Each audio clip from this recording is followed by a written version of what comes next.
We've been going through the comment section of a bunch of our recent videos, and we have a whole list of questions from you that we're going to answer today. These questions range from co-hosting to how to add locks to tricky entrances to an unexpected ceiling fan versus pendant light debate. Awesome ceiling fan.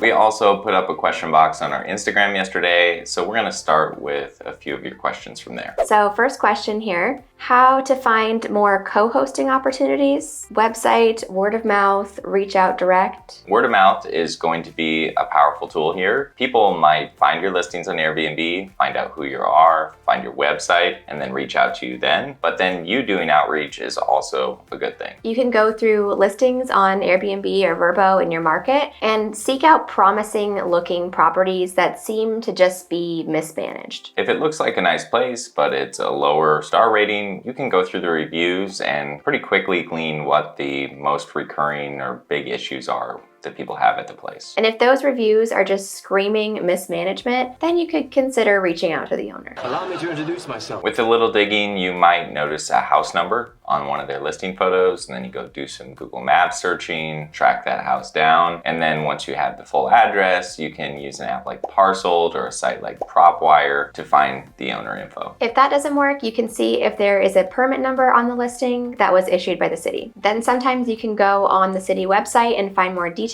about that permit number, or you might have to contact the city to get more information on the owner. We found that cities will sometimes give the permit registration data if you ask for it. You may need to be persistent or bring up the Freedom of Information Act, but you should be able to track it down this way. Freedom of Information Act request. Once you've compiled some owner data, then you can draft a letter describing your services and why you're better than what they have currently, or you can cold call them and pitch them on your services. Okay, next question. What program do you use to schedule your cleaners? Do you have someone check their work? We use the app Breezeway to schedule all of our cleanings and all of our inspections. And yes, we do have someone check all the cleaners' work, but it is a little more involved than just that. Inspections are also a time to be checking kitchen inventory, to restock supplies, and to look for any maintenance issues. If any maintenance issues are found, either by the cleaning team or the inspector, they can report that right in the Breezeway app. It gets tracked and attached to the property, and then we can choose how to address it, either then or in the future, so it doesn't get lost. Breezeway also auto-schedules cleanings for the day that the guest checks out and inspections for the day that the guest checks in. Breezeway is an essential tool that keeps the day-to-day part of our operations running. We are on Breezeway every day throughout the day, making sure that cleanings are finished, and we also get an alert when inspections are done so that we can reach out to the guest and let them know that the house is ready. If you'd like to check out Breezeway for yourself, we have a special offer here. You'll get free implementation by signing up with our link, which we'll leave in the video description below, or you can go to arrivals.com/Breezeway. Okay, next question from Instagram. What did the kids name the barn cat? We've always said that we couldn't handle any pets in our life, and now somehow we've ended up with a cat. Smelly cat.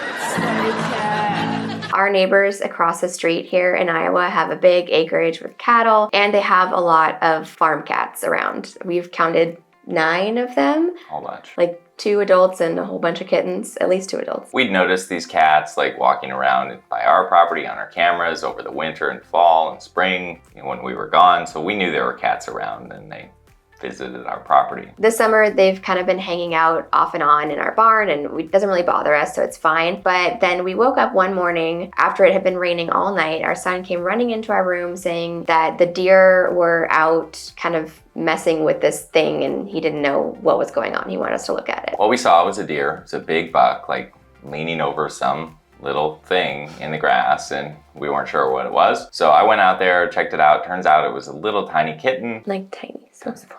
Yeah, she was wet and cold and just pretty much lifeless. She was moving around a little bit, and I think that's why the deer were checking her out. But yeah, tiny kitten. Her eyes were completely crusted shut, so she couldn't see anything, and she was just laying there in our driveway in the rain. It was really sad. We felt bad for her, so we brought her into the garage. We cleaned her off. We got her warm and dry and gave her some food and water, and pretty much spent the whole day taking care of her. Can we keep him, Mommy? So that was like 2 weeks ago, and now she's doing great, and she's playful, and the kids love her. Yeah, so now she's our cat. I have no idea how we're gonna take the drive home to California with her. If you've taken any long road trips with a cat, Let us know your tips. Help us, please. Oh, and back to the original question, which was what her name is. Her name is Marzi. The kids named her Marzi because they say she looks like the planet Mars. All right, next up is the most asked question from our previous video, which we had no idea would spark some controversy. And that is, why did we take the ceiling fans down at our last midterm rental setup, or some variation of that question? Some people mention that they've heard other YouTube creators say that you should always have a ceiling fan, and others ask why we automatically decided to take down the ceiling fan, so we're going to address our point of view here. First of all, we say in almost every video that, we're sharing our experiences and how we do things in our business on our channel, but that doesn't mean that you have to go and do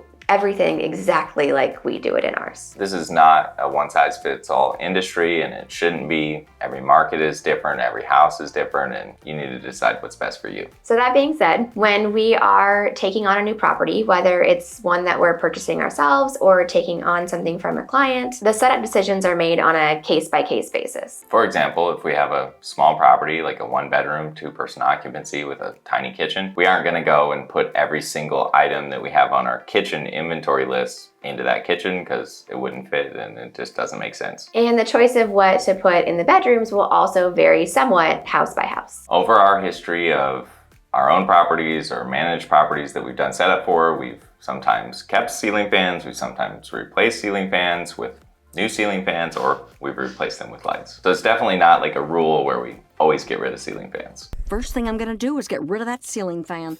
In our primary market, where our management company kind of base is located, AC is mandatory. So we are always taking time to get to know how well everything is functioning in that particular house. And what we find is a factor in what we ultimately decide to put in the bedrooms. For example, we see many mid-century modern type homes with flat roofs. They were built in an era where in the Palm Springs area, they were seasonal rentals. No one would come around in the summer, so there was no AC. Fast forward to now, people have wanted to occupy the houses year-round, and AC got retrofitted. When there is a flat roof with no attic, AC ducts get added above the roof, and they're exposed to the sun. It's hot. Real hot. You can imagine how that goes. Those AC units have a tough time keeping up in our desert summer climate. It just has a really difficult time keeping up with that load, and on the hottest days of the year, it's just never going to be as cool as you're going to want it to be. So would we take away ceiling fans in that case? Absolutely not. We want to be able to move air. What we would maybe recommend is the owner install a mini split if it's like a primary bedroom, and then ceiling fans go away and install a nice pendant light. It's cold in here! Conversely to these mid-century modern homes, there are a lot of newer homes that are insulated well. Their HVAC systems are sized for the desert climate, and they can properly heat and cool a house through their HVAC system without the need for supplemental airflow that a ceiling fan would provide. So sometimes ugly ceiling fans go away and a nice pendant light comes in their place. The new lighting is just for the design and just to have one more unique design element in that room. And in a market like ours that is heavily saturated with midterm rentals because of city regulations, we often do consider little details like that. In summary, we don't hate ceiling fans. We don't like ugly ceiling fans. We have a favorite one that we picked from Home Depot. We'll link it in the description box below. We've installed it like more than 20 times in various properties. But sometimes we like a good pendant light too. All right, now let's move over to some of your questions that you asked on YouTube videos. And this first one is from Otis Humphreys, and he wrote, along with your explanation on ceiling fan swap, would you review the choice for swapping blinds out for blackouts? Do you do both in all properties? So as a rule, we always prefer to have some kind of blackout option like curtains or shades in every sleeping room. If a property already has blinds installed, then we may or may not keep them depending on the condition that they're in. This comment came from last week's video, and in that case, those blinds weren't in good condition. They were really kind of falling apart, and so we decided to get rid of them. But in general, if we were starting from scratch in a bedroom with window coverings, we wouldn't necessarily opt for blinds because they do collect dust and they're more difficult to clean. This next one is from Seascape Vacations. It's a long question. We're gonna put it up here on the screen. Maybe you want to pause, read the whole thing to yourself. This one was from our most recent insurance video, and the gist of the question is asking, in the states that we operate in, do insurance carriers typically have separate designations for loss of use coverage? They're in Florida, and Florida is known to just have nutty insurance issues when it comes to homeowners insurance, and getting insurance for your property and the cost of insurance for your property. But basically what she's pointing out here is there's differences in policies. A normal policy, what they cover for wind damage versus a commercial policy for wind damage when it comes to loss of use. We haven't seen this in the Southwest in any of our policies, but it's just one more reason to make sure that you are thoroughly examining your own policies and clearing up any gray areas with your agent and making sure that you're getting it in writing from the underwriters. You don't want any ambiguity about what's covered and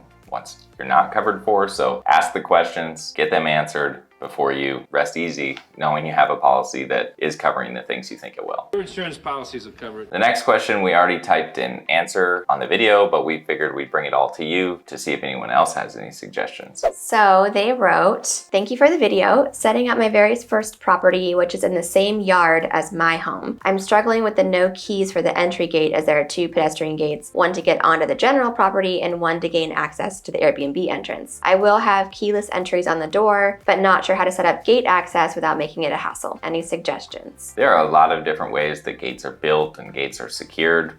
We've seen different things and researched them before. One thing that's common is like a little wire that pulls a release on the back side of the gate. And we found a product that's actually a lockbox that secures that wire. So you have to know the code to the lockbox in order to gain access to the wire to release the latch on the back. If your gate has a more traditional looking door handle, then there are mechanical locks that work out in the elements without batteries. We'll leave some links in the description box below for options for that wire lockbox and also the door handles. Last resort is to mount a key lock box on the outside of the gate and just tell guests they can use that key when they're transiting the gate and put the key back in the lockbox if they don't want to carry around keys during their stay. But if anyone else has other suggestions, feel free to drop them in the comment section below. Next question is from Donna, and she wrote, thanks for all your recommendations. We changed all our thermostats to Sensi and love it. I'm expanding to Verbo and don't have a rental agreement. Can you recommend one, please? First of all, so glad that you're liking the Sensi. We love it too. I actually saw that it's on sale again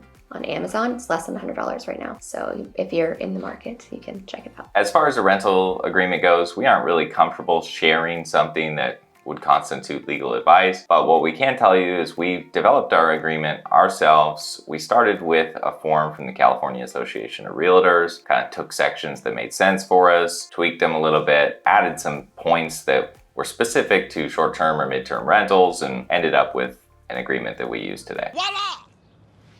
An example of things that we've added, and I saw this on TikTok the other day, this woman had the exact same situation happen to her at her property that we had at one of our midterm rental properties that we manage for a client. So this woman was sharing that she had a guest check into her property for a month, and when they left, she got her electricity bill and it was outrageously high. And come to find out, this person was charging their EV there and also crypto mining. EV charging is probably not going to have a big effect on your bill unless someone is like driving hundreds of miles per day and then returning to your property and charging every night. We have 2 EVs that we use daily, and so we know about this. But mining crypto, that can be a different story. None of that crypto stuff. We had that same situation happen. A guest was there for a month. When they checked out, the owner got the electricity bill and it was 5 times higher than it should have been for that time of year. This person, we couldn't prove it was crypto mining. They didn't have an EV. The AC wasn't being abused, so that's our best guess. But the point here is, in that rental agreement, it's not a bad idea to have some kind of cap on utility costs, that anything above that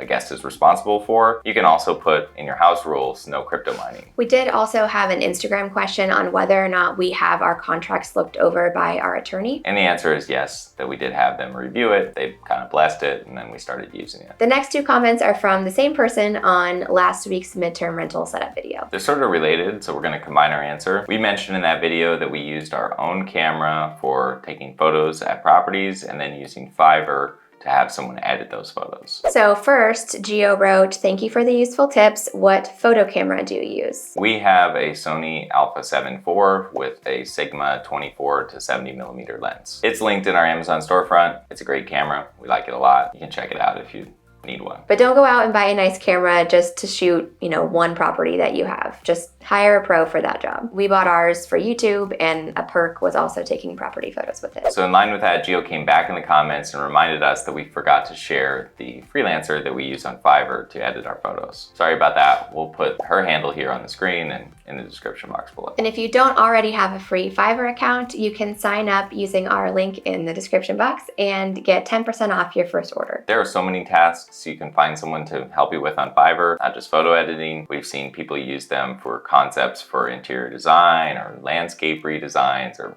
backyard designs. The possibilities are really pretty broad. That's it for questions today, but thank you all for submitting them and for watching and supporting our channel. We really appreciate you. We'll leave another video here on the screen we think you might want to check out next. Thanks for watching, and we'll see you in the next video.